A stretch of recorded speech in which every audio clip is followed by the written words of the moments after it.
Ekiswa kyeyongerera ddala okubuuka okutuusa ate lwe kyabuutikirwa ekire ky'enswa. Envubo yajjula era Bazibumbira n'ayoola enswa n'aziteeka mu kutiya.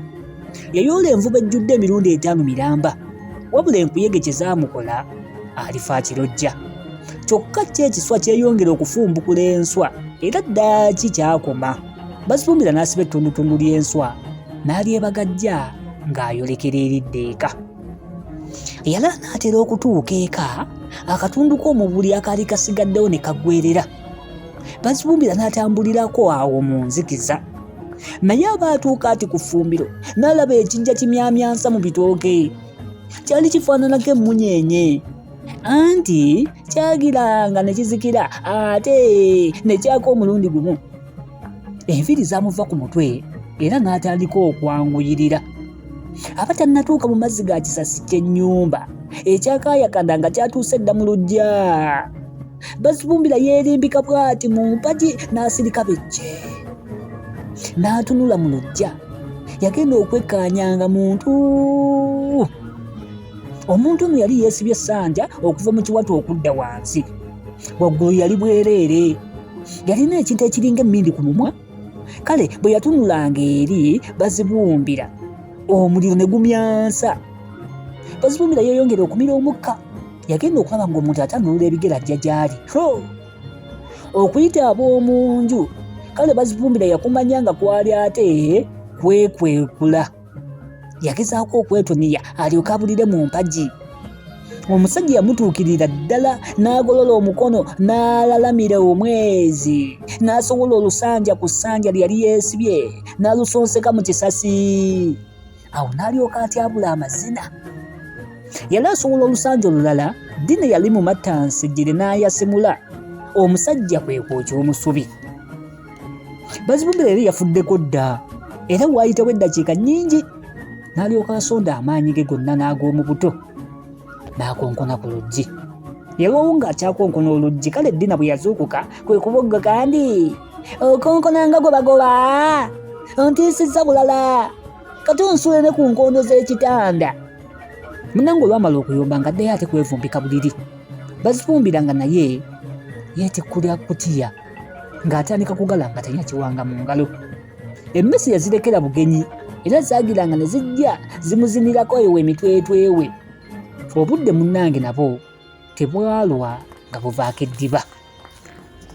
Bazibumbira yasooka ebweru, anti lwakumala geewejjawejjako, naye ebiwunde enkwegeze byali bimutaddeko tebyamuganya kukomba ku mpeke ya tulo. Nga bamaze okulima, Dina yawa mutabani we amagezi okufumba enswa ate n'azaanike ng'akasana kakyaliyo. N'omulenzi yasitukiramu ng'eyategwa ogw'ekyayi. Yali yakamala okuzaanika ati nga ne kitaawe awoba. Kawuna we yasooka kuswaguza mukyala we nti, buswagu, mwazissewa nnyingi bwe ziti, temwatidde na budde, kale munkolereko ndyeko. Dina yatuma omulenzi essowaani era ng'etuuse yayoolera bba enswa n'azimuwa. Taata yawoomerwa okwekomba ne yeekomba era n'asaba bamwongereko. Eno nno ye yali empeera y'Abazibumbira esingira ddala obunene, ng'akyalindirira okwongerwa. Naye eno nga bwe yeesokoola mu mannyo n'olulimi, kawuna we yatandika okujjukira eby'obuto bwe.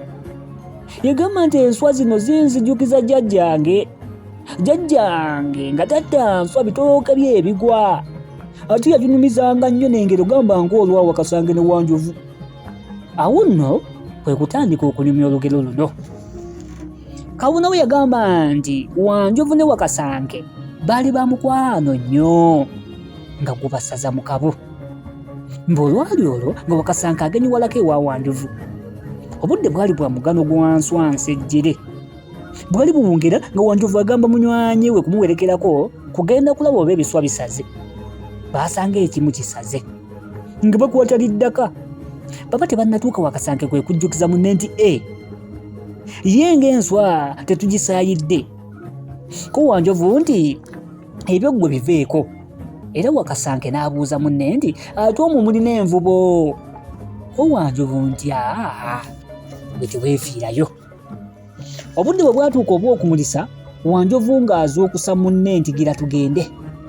Era bwe baatuuka ku kiswa, Wanjovu ng'atuuka ku bisagazisagazi byonna nga bigwa erudda n'erudda w'ekiswa, ng'alinnya ekigere kimu ku ludda lw'ekiswa olwali lwakako omwezi, envubo ng'ejja.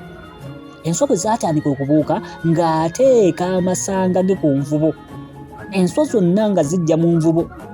Ekiswa bwe kyakoma, enswa ng'aziyula mu nvubo ng'azikomerera mu matu ge, nga balaba lyabaleeta. Bwe baatuuka eka, Wanjovu ng'ayita mukyala we nti leeta omusekuzo. Munnange omukyala ng'aguleeta, ng'akuba omutwe gwa bba, enswa nga zifumbukuka okuva mu matu. Lugero kawunawo yalunyumiza Dina ate ne mutabani we Bazibumbira. Bwe Wakasanke teyalwanga addayo ewuwe, naye yasanga ebiswa ewuwe bisaze bulungi ddala. Mukyala we ng'asanyuka nnyo nti munnange mbadde simanyi ate bwe nnaamulisa wansi enswa ezo nzekka. Ko Wakasanke nti ate munnange nfunye n'amagezi amapya. Ko omukyala bwe yakanda kutunula nti munne bw'anaatyaba omumuli ne bw'anaasaayira ebiswa nga buteerere. Obudde bwe bwatuuka obw'okumulisa, Wakasanke ng'agenda yasookera ku kusaayira. Bwe yatuuka ku kisagazi nga munne bwe yakola, ekisagazi kyenyeenya nga bwenyeenya. Bw'alinnyeko wansi nga tewali kirabika. Era enswa bwe zaatandika okubuuka ng'asinika amannyo agaali gaddugala obuddugazi, enswa zeekwatira makubo malala. Kale yalaba biri bityo kyava akwata enswa bbiri, emu n'agiteeka mu kutu okumu n'endala mu kutu okulala. Bwe yatuuka eka ng'ayita Nnaalongo kuleeta musekuzo okukuba mutwe, ng'olukuba lumu lwaleka obugere buwoza sikyakyala. Okwo nno kwe kwava olugero olugamba nti amagezi amayigirire gassa Wakasanke. Yali tannatumalirayo olugero, omuntu n'akuba koodi, era yagikuba mu luggya. Yali muganda wa Dina. Mamunyoge ye yaddirira emboozi era ng'egenda mu maaso n'okugwa amakerenda. Kale Dina yayita mutabani waayo leero omugenyi ku nswa, ng'azireese ate Dina yaddamu kumuboggolera nti kaana ggwe ng'oli kasirusiru, buno bwe buswa bwokka bw'oyoledde nnyoko, ye ng'oli mukodo, ye nga toyagalika. Kale amangu ago yamusikako ekibbo mwe yali aleetedde enswa n'akimukuba mu mutwe. Kino kyatabula obwongo bw'Abazibumbira, era yatuula wansi n'akwata ku mutwe n'alyoka atima omulanga nti Nnyaboga nfudde. Nnyina yayagala akaabire ddala amakube, kale yamusindirira oluyi mu mpulukutu lwe bayita vva omwange, nga n'okumulangira kwatadde nti nze nakugamba dda nti okungula nga bakojja abo be bangi. Yamukuba oluyi n'amulangira ab'ebukojja. Kale munnanga amagufa gano gaayongera ate okuleetera Bazibumbira kamunguluze, ensi n'emutamirira. Kyeyava ayimuka Bazibumbira n'aviira nnyina mu lusambagero olw'enjawulo. Dina yagwa eri n'alambaala. Kale omwami yali abiyita ebyolusaago yajja mangu eri Nnaalongo we. Yayagala okukwata Bazibumbira okumubonereza, kyokka omulenzi n'ayokya omusubi. Wabula kitaawe by'atamwogerera, mpozzi nga ku nsi tebiriiyo. Yamuzaalukuka n'okumuzaalukuka, bw'atyo Bazibumbira n'asigala nga talina kitaawe yadde nnyina. Pulogulaamu tuba tusome. Bazibumbira olaba yeevaamu n'akola ekintu bwe kityo guba gususa oba omulamuzi.